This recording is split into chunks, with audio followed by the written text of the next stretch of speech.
Another thing that I absolutely loved and was in awe in throughout the whole story is of course we've got the five POV characters, but like you said, we have the different countries and stuff. And not only are they diverse in their environment, but you've like included so much. Like you've got history and religion and all that stuff. And what was your inspiration for all of that? Um,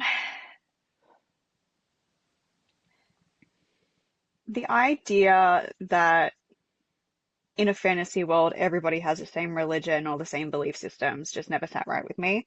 And I'm not saying that there are those instances necessarily. But for me to have some place like that and which was inspired by Turkey, um, they well, obviously the multiple countries, but primarily the clothing and the architecture was very inspired by Turkey and Persia. Um, for them to have the same religion as a polytheistic religion, such as Alia and their ancient ones, um, didn't really make sense. And I liked the idea of, well, one, I like polytheistic religions personally, which is where the Alia comes from and all the different uh, gods and ancient ones. Like you got Dityan, which is obviously inspired by Hades being the god of the underworld and death and, the curses of may Dityan take you.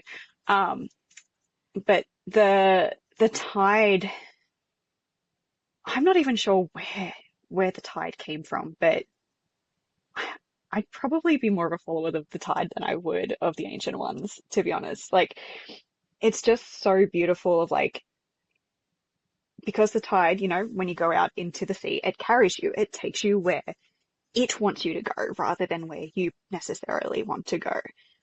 Plus the idea of when you die, you don't necessarily go to somewhere else, you just become one with the universe again.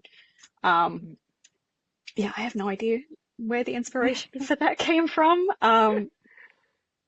But yeah, it'll be interesting to see more of how it reacts because Diaz, in his pursuit of Calliope, tries to learn more about alien customs as well. And so we'll actually see a bit more um, of a comparison between the two religions and cultures as well Yeah.